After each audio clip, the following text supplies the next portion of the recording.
अस्सलाम वालेकुम and welcome again to my YouTube channel. हमने बायोलॉजी शुरू की है class 11 grade 11 national book foundation का कोर्स मैं आप लोगों को समझा रहा हूं और मैं रिपीटेडली हर लेक्चर में बता रहा हूं कि बुक्स आप लोगों की चेंज हो गई है, तो जो न्यू बुक है उसके कंटेंट्स को मैं फॉलो कर रहा हूं, उसको मैं रीड कर रहा हूं। चैप्टर नंबर 1 हमने शुरू किया है, ये मेरा लेक्चर नंबर 4 होगा इस लेक्चर का। और आज जो हमारी डिस्कशन होगी that is about cell membrane. तो सेल मेम्ब्रेन आसान सा टॉपिक है, आप लोगों को पहले से आता है, देखते हैं इसके अंदर क्या लिखा है और क्या इसमें होता है। सबसे पहले यहाँ पर हेडिंग लिखा है, हेडिंग है प्लाज्मा मेम्ब्रेन। तो आप लोगों को ये पता होना चाहिए कि सेल मेम्ब्रेन को हम सिर्फ़ और सिर्फ सेल मेम्ब्रेन नहीं बोलते, बल्कि इसको हम प्लाज्मा मेम्ब्रेन भी बोलते हैं और इवन हम इसको प्लाज्मा लेमा भी बोलते हैं। ठीक है, यहाँ पर आप लोगों की बुक में जो पॉइंट्स डिस्कस किए हैं उसको देख ले। Plasma membrane is also called cell membrane. पहली तो बात ये है कि प्लाज्मा मेम्ब्रेन का दूसरा नाम क्या है, सेल मेम्ब्रेन है। It is boundary of protoplasm and most organelle. अगर देखा जाए तो प्रोटोप्लाज्म हम किसको बोलते हैं, आई थिंक सो मैंने आप लोगों के सामने ये पहले भी डिस्कस किया होगा कि ये आप लोगों को सेल मेम्ब्रेन नज़र आ रहा है, ये न्यूक्लियस है, ये इसके अंदर साइटोप्लाज्म और ऑर्गेनेल्स है। इस सेल के अंदर से आप पूरे के पूरे इस सेल मेम्ब्रेन को हटा दें, जो चीज़ें यहाँ पर पीछे बच जाएगी उसको हम बोलते हैं प्रोटोप्लाज्म। तो आप समझे, अंदर जितने भी ऑर्गेनेल्स मौजूद हैं उन सबको बोलते हैं प्रोटोप्लाज्म। ये उसका बाउंड्री है, ये उसको बाउंड करके रखता है, एक ही जगह पर इकट्ठे करके रखता है। It is found in all living prokaryotic and eukaryotic cells. ये वैसे कोई इतना ज़रूरी पॉइंट नहीं है, आप लोग याद रखेंगे कि फंजाई में भी सेल मेम्ब्रेन है, बैक्टीरिया में भी होता है, प्रोटेस्टा में भी होता है, एनिमल्स में भी होता है, प्लांट्स में भी होता है, आर्किया में भी होता है। जो भी लिविंग थिंग हो, प्रोकैरियोटिक हो, यूकैरियोटिक हो, उसके सेल में सेल मेम्ब्रेन होगा। ये इस वजह से लिखा है क्योंकि असल में सेल वॉल हर जगह नहीं पाया जाता, तो इस वजह से उसमें डिफरेंस करने के लिए। It control the passage of material into and out of cell.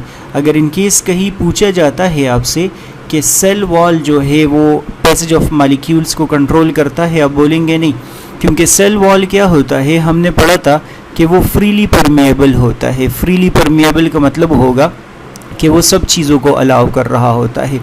ये सेल मेम्ब्रेन सेमी परमेएबल होता है। तो सेमी परमेएबल का मतलब होता है कि ये कुछ चीज़ों को अलाउ करता है और कुछ चीज़ों को अलाउ नहीं करता। इस वजह से कहीं अगर आपसे पूछा जाता है कि कौन कंट्रोल करता है पैसेज ऑफ मॉलिक्यूल, तो आप बोलेंगे सेल मेम्ब्रेन। केमिकल कंपोजिशन पढ़ते हैं।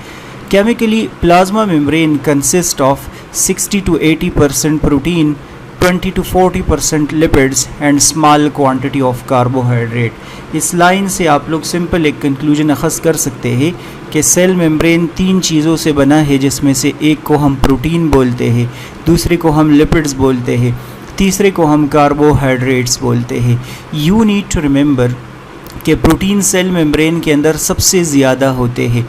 मोस्ट एबंडेंट अगर आपसे पूछा जाता है कि क्या पाया जाता है, आप बोलेंगे प्रोटीन।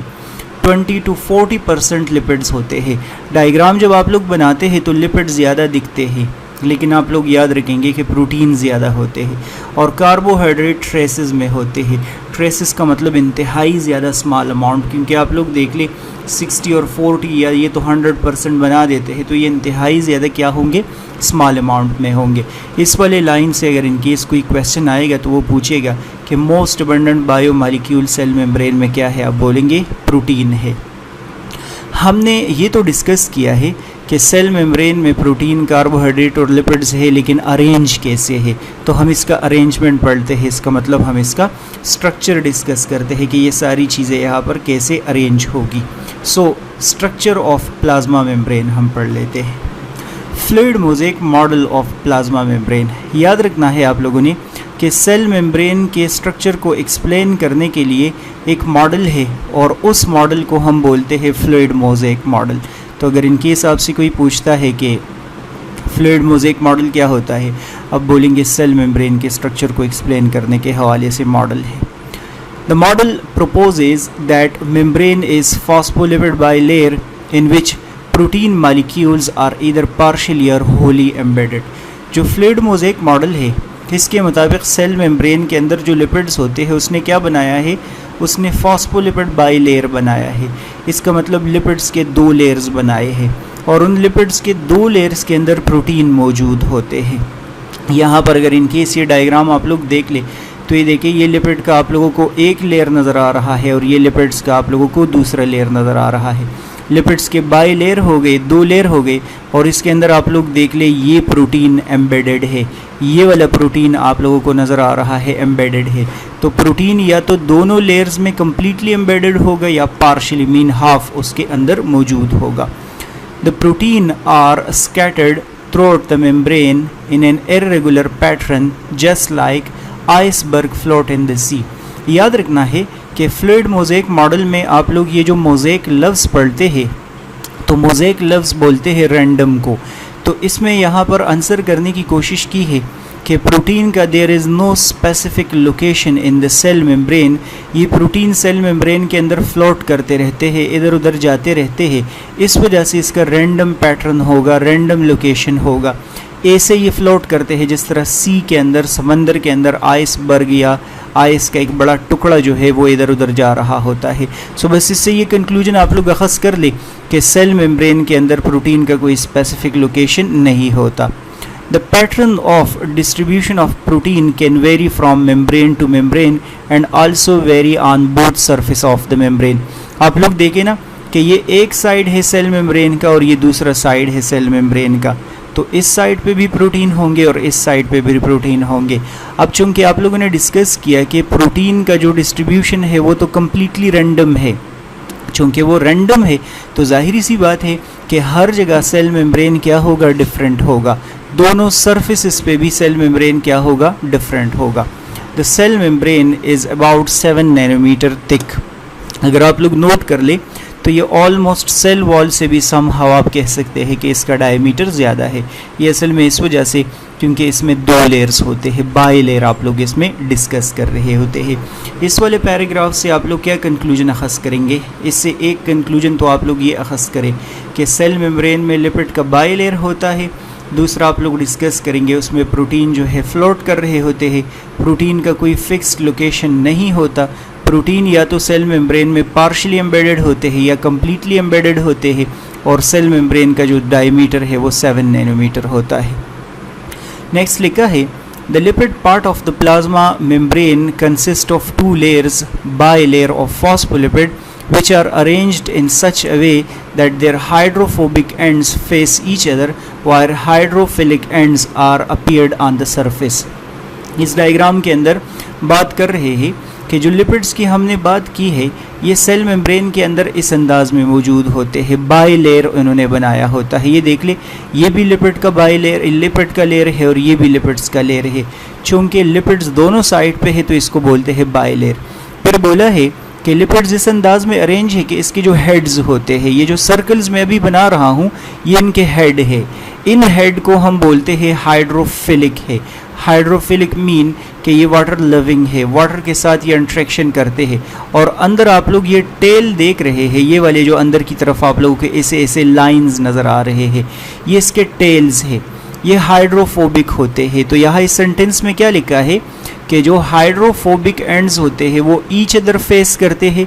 इस डायग्राम में आप लोग देख ले कि ये टेल क्या कर रहे हैं, ये एक दूसरे के आमने सामने है और हाइड्रोफिलिक एंड्स जो है वो एक दूसरे से अवे है। The steroid cholesterol are wedged in the phospholipid bilayer at same interval. इस डायग्राम के अंदर अगर आप लोग देखेंगे तो सिर्फ और सिर्फ लिपिड्स यहाँ नहीं है फॉस्फोलिपिड्स के फॉर्म में, बल्कि ये देख ले यहाँ पर स्टीराइड्स भी मौजूद है या कोलेस्ट्रॉल भी मौजूद है। नम्स में एक दफ़ा MCQs आया था कि कोलेस्ट्रॉल किस वाले फेस पे होते हैं, तो आप देख ले इस साइड पे भी ये मौजूद है, इस वाले साइड पे यहाँ पर मौजूद है और इस साइड पे भी आप लोग याद रखेंगे कि कोलेस्ट्रॉल मौजूद होते हैं। तो both the faces of cell membrane पे आप लोग याद रखेंगे कि कोलेस्ट्रॉल का प्रेजेंस होता है। ये इंपॉर्टेंट पॉइंट है आप लोगों के लिए। इसके बाद लिखा है कि the plasma membrane is asymmetrical, i.e. Two surface and halves are non identical. ये वाला जो आप लोगों को सेल मेम्ब्रेन का साइड नज़र आ रहा है, आप लोग कंसिडर करेंगे कि ये सेल मेम्ब्रेन का आउटर फेस है और ये वाला आप लोगों को इनर फेस नज़र आ रहा है।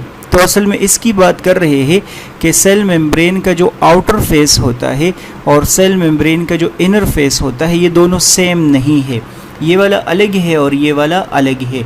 और उसमें सबसे बेहतरीन एग्जाम्पल क्या है, कार्बोहाइड्रेट्स का है। आप लोग ये ग्रीन प्रोटीन ये देख रहे हैं, कार्बोहाइड्रेट, ये कार्बोहाइड्रेट ये आउटसाइड पाए जाते हैं, इनसाइड आप लोग याद रखेंगे कि सेल मेम्ब्रेन पे कार्बोहाइड्रेट्स नहीं पाए जाते। तो चूंकि both the faces of cell membrane are different from each other, that is why it is called asymmetrical. क्या होता है, एसिमेट्रिकल होता है सेल मेम्ब्रेन। इस पैराग्राफ से आप लोग क्या अखज़ करेंगे, आप लोग यही अखज़ करेंगे कि फॉस्फोलिपिड का बाइलेयर होता है एक, हाइड्रोफोबिक फेसेस जो है वो एक दूसरे के आमने सामने होते हैं, हाइड्रोफिलिक एंड्स जो है वो अपोजिट होते हैं। सेल मेम्ब्रेन में कोलेस्ट्रॉल भी है और कार्बोहाइड्रेट्स की वजह से सेल मेम्ब्रेन क्या होता है, एसिमेट्रिकल होता है। In general most membrane protein drift sideway in the fluid bilayer. अब ये प्रोटीन की तरफ आए हैं, प्रोटीन की डिस्कशन करने की कोशिश कर रहे हैं। ये लिपिड्स के बारे में पढ़ रहे थे, ये हम प्रोटीन। तो लिखा है कि प्रोटीन का कोई स्पेसिफिक पॉइंट नहीं होता, ये ड्रिफ्टिंग कर रहे होते हैं, आप समझे इधर उधर जा रहे होते हैं। The protein with in a membrane determine most of the function. Protein आप लोग अभी जाके डिस्कस करेंगे कि इसके बहुत सारे फंक्शंस होते हैं। तो सेल मेम्ब्रेन के प्रोटीन काफ़ी इम्पॉर्टेंट है इसके फंक्शन करने में, कि किन चीज़ों को अंदर जाना है, किन चीज़ों को अंदर नहीं जाना, ये हम पढ़ते हैं अभी। Carbohydrate are either attach to protein, glycoprotein or lipids, glycolipids generally on outer side of the cell membrane। मैंने अभी आप लोगों को यहाँ पर आइडिया दिया था कि इस डायग्राम में देखेंगे तो कार्बोहाइड्रेट सिर्फ और सिर्फ आप लोगों को आउटसाइड नज़र आ रहे हैं। और अगर आप लोग नोट कर ले तो कार्बोहाइड्रेट यहाँ प्रोटीन के साथ अटैच है, ये देख ले। तो अगर कहीं इनकेस कार्बोहाइड्रेट प्रोटीन के साथ अटैच्ड हो तो ऐसे मॉलिक्यूल को हम क्या बोलेंगे, ग्लाइकोप्रोटीन हम नाम देंगे। So you need to remember कि ग्लाइकोप्रोटीन हम बोलते हैं कार्बोहाइड्रेट प्लस प्रोटीन को।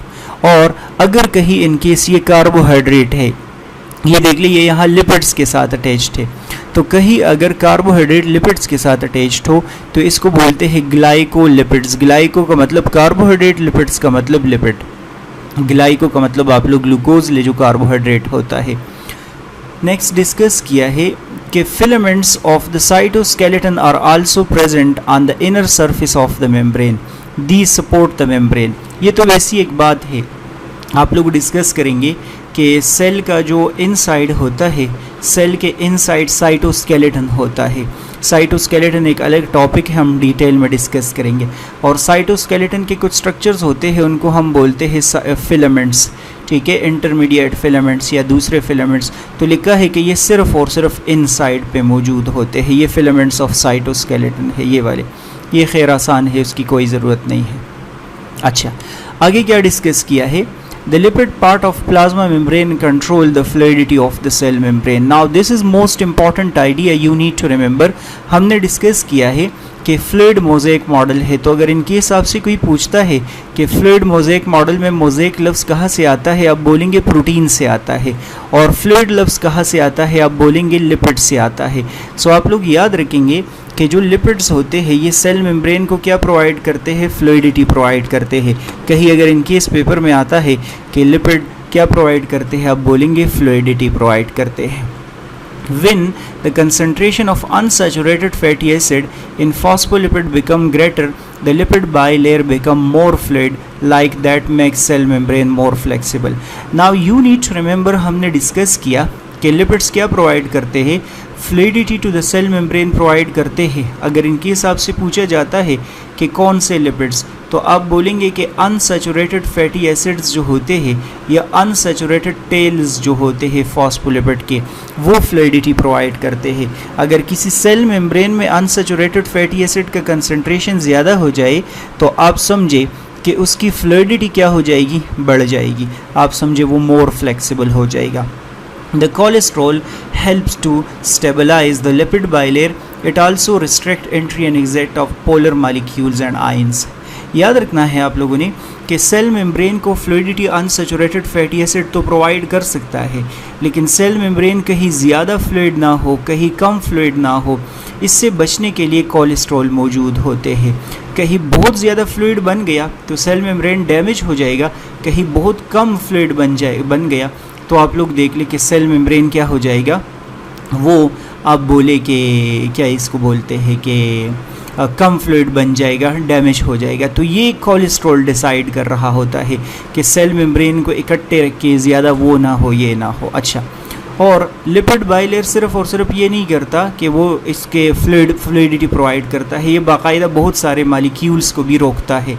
तो पेपर में इन केस अगर आपसे पूछता है कि सेल मेम्ब्रेन के अंदर लिपिड्स कौन कौन सी चीज़ों को रोकता है, तो आप बोलेंगे आयंस को अंदर नहीं जाने देता और पोलर मालिक्यूल्स को अंदर की तरफ जाने नहीं देते। ठीक है। Function of cell membrane protein, protein का क्या फंक्शन है, इसका तो हमने फंक्शन डिस्कस किया। लिपिड्स का एक फंक्शन क्या होगा, आप बोलेंगे कि ये फ्लूइडिटी प्रोवाइड करता है। दूसरा आप लोग फंक्शन डिस्कस करेंगे पोलर मालिक्यूल्स को और आयंस को रोकता है। और तीसरा आप लोग डिस्कस करेंगे सेल मेम्ब्रेन को स्टेबिलिटी प्रोवाइड करता है। आगे बढ़ते हैं। Function of cell membrane protein, a great variety of protein are found in plasma membrane which may act as transport channel, carrier, enzyme, receptor और antigens। लिखा है कि सेल मेम्ब्रेन में जो प्रोटीन पाए जाते हैं या तो वो ट्रांसपोर्ट प्रोटीन होंगे, पहली बात ये डिस्कस किए हैं, या आपके बुक में डिस्कस किया है वो एंजाइम्स होंगे, या वो रिसेप्टर्स होंगे, और या वो एंटीजेंस होंगे। इसका मतलब हो गया कि 4 तरह के फंक्शंस जो है वो प्रोटीन परफॉर्म करते हैं, ट्रांसपोर्ट, एंजाइम, रिसेप्टर्स और एंटीजेंस के तौर पर एक्ट करते हैं। certain membrane protein are involved in the passage of molecules through the cell membrane। ठीक है, जो है वो क्या कर रहे होते हैं, ट्रांसपोर्ट प्रोटीन के बारे में डिस्कस किया है कि ये क्या कर रहे होते हैं। They are involve in the passage of molecules, ये सब्सटेंसेस को या अंदर की तरफ ले जाते हैं या बाहर की तरफ रिलीज़ कर रहे होते हैं। Some of those have channel through which substances simply can move across the membrane, other are carrier that combine with a substance and help it move across the cell membrane. इस वाले sentence के अंदर बताने की कोशिश कर रहे हैं कि ट्रांसपोर्ट प्रोटीन 2 तरह के होते हैं, या तो हम इसको चैनल प्रोटीन बोलते हैं और या हम इसको कैरियर प्रोटीन बोलते हैं। चैनल प्रोटीन जो है वो सब्सटेंसेस को सिंपली अलाउ करता है कि बस सब्सटेंसेस अपनी मर्ज़ी से इधर उधर जाए, और कैरियर प्रोटीन सब्सटेंसेस को कैरी करते हैं, ख़ुद लेके जाते हैं, एनर्जी भी यूटिलाइज़ करनी पड़ती है। Some plasma membrane protein have enzymatic function, दूसरा आप लोगों ने यहाँ डिस्कस किया, आगे जाके हम डिस्कस करेंगे कि एक एंजाइम होता है जिसको हम बोलते हैं एडेनाइलेट साइक्लेज। आप लोग डिस्कस करेंगे कि ये एंजाइम क्या है, ये सेल मेम्ब्रेन में होता है। Some protein in the plasma membrane are receptor that receive signals from other cells. Signals जो है वो एक्सटर्नल इन्वायरमेंट से चीज़ों को कैच करना होता है, एक्सटर्नल इन्वायरमेंट से चीज़ों को अंडरस्टैंड करना होता है। तो ये कौन करते हैं, ये protein. For example hormone circulate in the blood but bind to specific target receptor sites. ये आप लोग देख लेना कि हमारे बॉडी में एक हार्मोन बनता है, वो इधर से उधर जाता है। क्वेश्चन ये है कि इधर उधर बॉडी में वो जा रहा होता है, तो एक सेल के साथ वो कैसे इंटरेक्ट करेगा, एक सेल के साथ वो कैसे अटैच होगा। Some protein are antigens which enable the cell to recognise other cell. और एंटीजेंस का मतलब होता है आइडेंटिफिकेशन मार्कर्स होते हैं, ये सेल के CNICs होते हैं, ये उसको क्या करते हैं, ये उसको आइडेंटिटी देते हैं। ठीक है, इसकी वजह से वाइट ब्लड सेल्स आप समझे कि वो बैक्टीरिया को क्या करते हैं, रिकग्नाइज करते हैं। ये वाइट ब्लड सेल्स है और ये बैक्टीरिया को रिकग्नाइज कर रहे होते हैं। सो ये आसान है। Role of glycoprotein glycolipids as surface markers. Mostly glycolipids and glycoprotein acts as cell surface markers। Cell surface markers का मतलब होता है आइडेंटिफिकेशन मार्कर्स होते हैं, फ़र्ज करते हैं कि ये एक सेल है, ये ग्रुप ऑफ सेल्स है। इन सारे सेल्स को कैसे पता चलता है कि हम एक फैमिली के हैं या नहीं है, ये कौन कर रहा होता है, glycoprotein glycolipids. They are involve in cell recognition and sticking the correct cells together in tissue. ये सेल्स को क्या करते हैं, कंबाइन करके रखते हैं, इकट्ठे करके रखते हैं कि बस आप लोग एक फैमिली के हैं, साथ रहे आप लोग। ठीक है। अच्छा, ये आसान है खैर। Regulation of cell interaction with its environment by plasma membrane. Plasma membrane regulates cell interaction with its environment by controlling transport of material across the cell। मैंने आप लोग को डिस्कस किया है अभी कि ये सेल मेम्ब्रेन है, इसके अंदर आप लोग देख ले सब्सटेंसेस अंदर की तरफ भी जा रहे हैं और बाहर की तरफ भी सब्सटेंसेस आ रहे होते हैं। तो इसको क्या करना होता है, सेल मेम्ब्रेन के अंदर से पास होना पड़ता है। Transport across plasma membrane occur to maintain a suitable pH and ionic concentration within the cell for enzymatic activity। Discuss किया है कि सेल मेम्ब्रेन के क्रॉस जो सब्सटेंसेस इनसाइड या आउटसाइड क्यों आते जाते हैं, इसकी ज़रूरत क्या है। सो पीएच को मेंटेन करने के लिए, इसी के साथ साथ आयोनिक कंसंट्रेशन को मेंटेन करने के लिए, क्योंकि असल में सेल के अंदर बहुत सारी रिएक्शंस होते हैं और उसके लिए बाकायदा बहुत सारे एंजाइम्स चाहिए और एंजाइम्स को एक एनवायरनमेंट चाहिए। ठीक है, तो बस आप लोग इतना याद रखेंगे कि cell membrane movement of substances into and out of cell को मेंटेन करता है। बस ये आखिरी पैराग्राफ वैसे ही ऐड किया है, आसान है। Technique used in studying cell membrane. The biophysical imaging techniques such as atomic force microscopy, super resolution fluorescent microscopy have been developed to study biological structure। लिखा है कि सेल मेम्ब्रेन को स्टडी करने में हमें कौन कौन से टेक्निक्स काम आते हैं। एक टेक्निक डिस्कस किया है एटॉमिक फोर्स माइक्रोस्कोपी, ये टेक्निक, और दूसरा सुपर रेजोल्यूशन फ्लोरेसेंट माइक्रोस्कोपी, दूसरा ये टेक्निक जो है हमने यूज़ किया है सेल मेम्ब्रेन को स्टडी करने के लिए। इन टेक्निक्स को कोई पढ़ने की ज़रूरत नहीं है डिटेल में। Scanning electron microscopy is one of the fundamental technique for membrane characterisation. Cell membrane की स्टडी करने के लिए, उसके कैरेक्टरिस्टिक्स को डिस्कस करने के लिए SEM जो है लिखा है, ये ज़रूरी तरीक़ा है। It gave the morphology and topography data of prepared cell membrane. हमने अगर सेल मेम्ब्रेन की मार्फोलॉजी देखनी हो और उसके फ़िज़िकल कैरेक्टरिस्टिक्स देखने हो, ये फ़िज़िकल कैरेक्टरिस्टिक्स का बता रहे हैं कि रफ़ है, स्मूथ है, कैसे है, वैसे है, ये है, वो है, इसके लिए SEM यूज़ होता है। SEM can be use to determine the pore size in case of porous membrane. और SEM क्या करता है, सेल मेम्ब्रेन के अंदर पोर साइज़ को भी डिस्कस करता है। आसान सा है, समराइज़ करने की मेरे ख्याल में कोई ज़रूरत नहीं है, आप लोग ऑलरेडी ये आता है। बस आप लोग लाइक करें, सब्सक्राइब करें और इसके साथ साथ अपने फ्रेंड्स के साथ शेयर कर लें और कमेंट्स भी कर लें। हाँ, अगर मसले मसाइल किसी लाइन में ज़्यादा है तो फिर मुझे बताएं, मैं फिर डिटेल में एक्सप्लेन करूँगा। गुड बाय, अल्लाह हाफिज़।